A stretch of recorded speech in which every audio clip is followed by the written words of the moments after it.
सामान अगर चोरी हो जाएंगे तो आपको बहुत परेशानी होगा, इसीलिए आप अपने सामान की सुरक्षा स्वयं करें। करीब 55 स्वयंसेवी संस्थाएं इस वक्त मेले में 24 घंटा मानव समाज के लिए विद्यार्थियों की सेवा को लेकर है।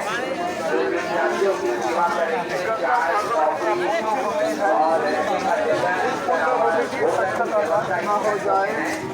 और विद्यार्थी जो बाहर से आए हुए हैं ये विद्यार्थी यहाँ रुकेंगे और यहाँ पे भी अपनी महान यात्रा का साधन की है।